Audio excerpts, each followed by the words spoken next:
Chapitre 341. La main blessée de Jésus. Guérison d'un sourd-muet à la frontière syro-phénicienne. Le 25 novembre 1945. Je ne sais où les pèlerins ont passé la nuit. Je sais que de nouveau c'est le matin, qu'ils sont en route, toujours à travers des régions montagneuses. Jésus a la main bandée et Jacques, fils d'Alphée, le front bandé. André boite fortement et Jacques, fils de Zébédée, marche sans son sac qu'a pris son frère Jean. Par deux fois Jésus a demandé « Tu arrives à marcher, André ?»« Oui, maître, je marche mal à cause du bandage, mais la souffrance n'est pas forte. » Et la seconde fois il ajoute « Et ta main, maître ?» Une main n'est pas une jambe, elle se repose et souffre peu. Peu, je ne le crois pas. Gonflée et ouverte jusqu'à l'os comme elle l'est. L'huile fait du bien, mais il aurait peut-être été préférable de nous être fait donner un peu de cet onguent de ta mère par ma mère, tu as raison, dit vivement Jésus, prévoyant ce qui va sortir des lèvres de Pierre, qui rougit de confusion en regardant d'un air désolé son Jésus. Mais le maître lui sourit et appuie justement sa main blessée sur l'épaule de son apôtre pour l'attirer à lui. « Tu vas te faire mal à rester ainsi. »« Non, Simon, tu m'aimes, et ton amour est une bonne huile salutaire. »« Oh alors, si c'est cela, tu devrais déjà être guéri. Nous avons tous souffert de te voir ainsi traité, et il y en a qui ont pleuré. » Et Pierre regarde Jean et André. L'huile et l'eau sont de bons remèdes, mais les larmes d'amour et de pitié sont ce qu'il y a de plus puissant. Et vous voyez, je suis bien plus heureux aujourd'hui qu'hier, car aujourd'hui, je sais combien vous êtes obéissants et combien vous m'aimez, tous.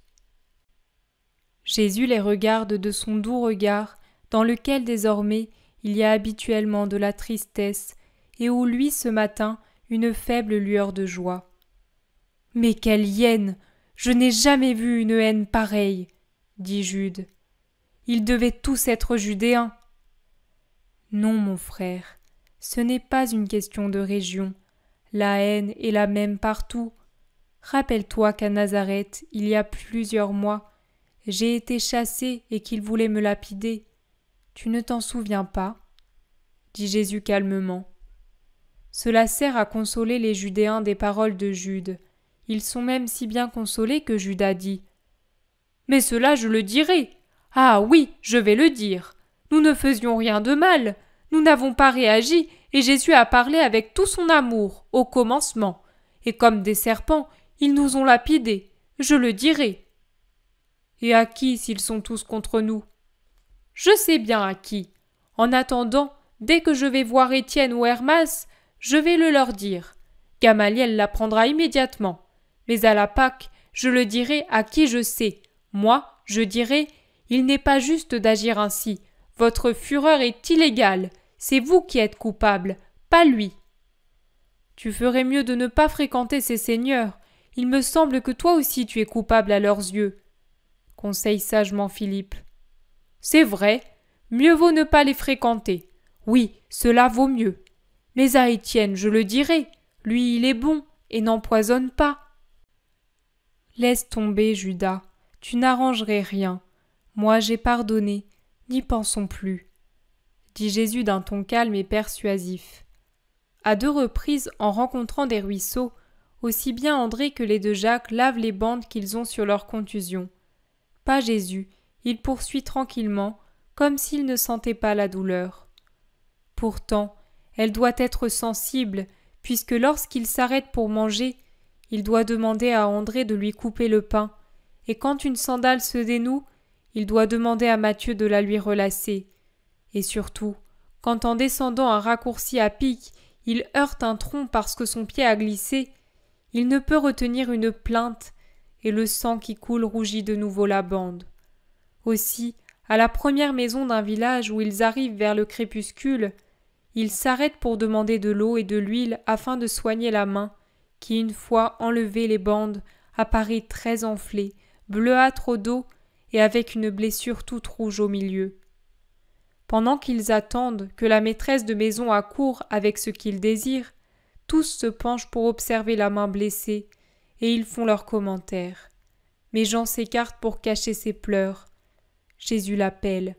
« Viens ici, il n'y a pas grand mal. Ne pleure pas. » « Je sais, si c'était moi qui avais cette blessure, je ne pleurerais pas. Mais c'est toi qui l'as, et tu ne dis pas tout le mal que te fait cette chère main qui n'a jamais nui à personne. » Répond Jean, à qui Jésus a abandonné sa main blessée, que Jean caresse doucement à l'extrémité des doigts au poignet, tout autour de la partie bleuâtre, et qu'il retourne doucement pour la baiser et appuyer sa joue au creux de la paume en disant « Cela brûle.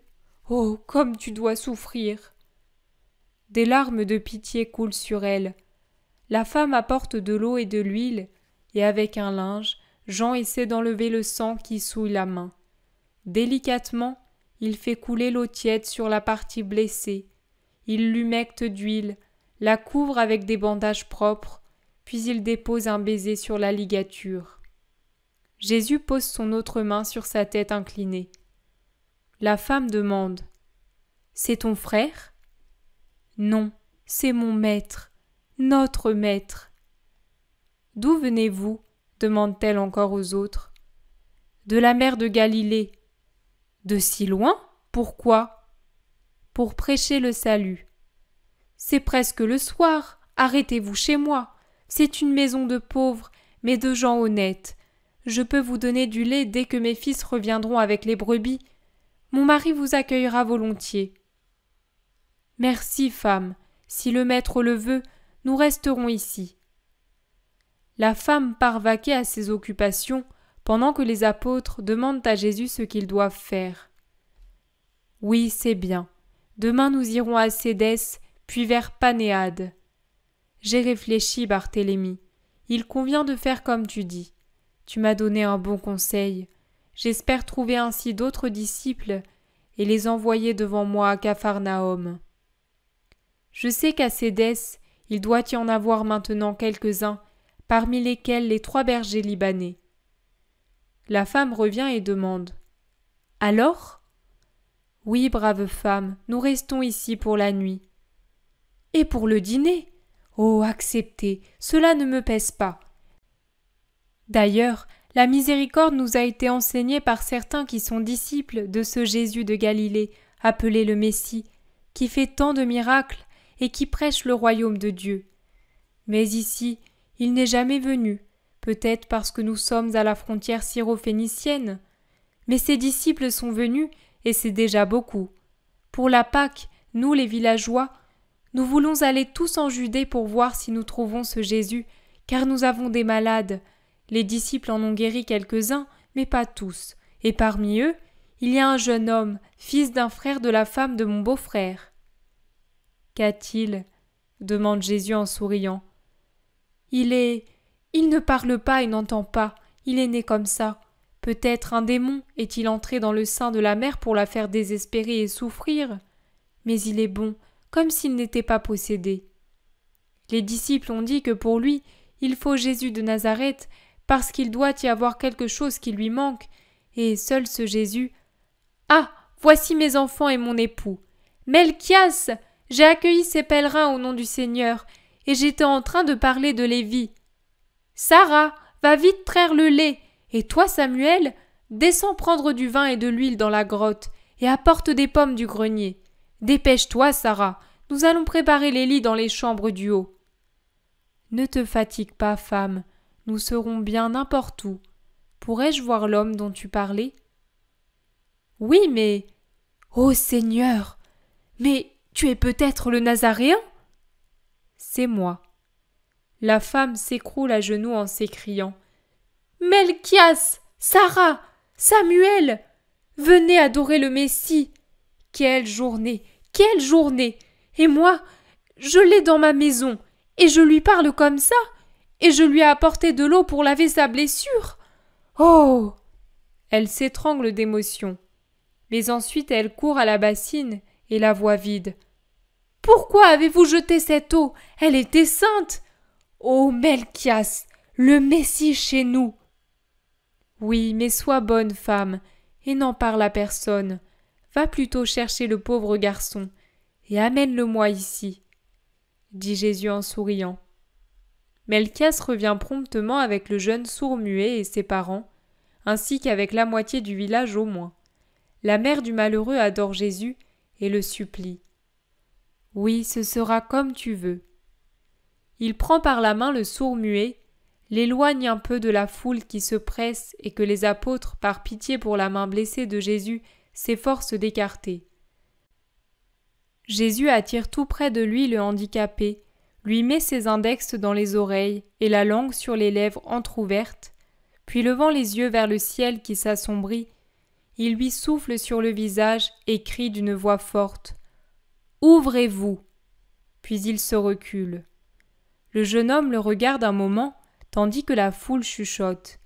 Il est surprenant de voir le changement du visage du sourd-muet, d'abord apathique et triste, puis surpris et souriant. Il porte les mains à ses oreilles, il les presse, les écarte, il se convainc qu'il entend vraiment, et ouvre la bouche en disant « Maman, j'entends. Ô Seigneur, je t'adore. » La foule est prise par l'enthousiasme habituel, et elle l'est d'autant plus qu'elle se demande « Mais comment peut-il déjà savoir parler s'il n'a jamais entendu un mot depuis qu'il est né ? Un miracle dans le miracle. Il lui a délié la langue et ouvert les oreilles, et en même temps il lui a appris à parler. Vive Jésus de Nazareth! Hosanna au Saint, au Messie! Et il se presse contre lui, qui lève sa main blessée pour bénir, pendant que quelques-uns, avertis par la femme de la maison, se lavent le visage et les mains avec les gouttes restées dans la bassine. Jésus les voit et s'écrie « En raison de votre foi, soyez tous guéris. Rentrez chez vous, soyez bons, honnêtes.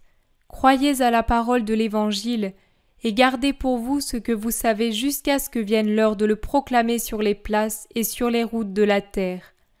Que ma paix soit avec vous. » Et il entre dans la vaste cuisine où le feu brille et où tremblent les lumières de 2 lampes.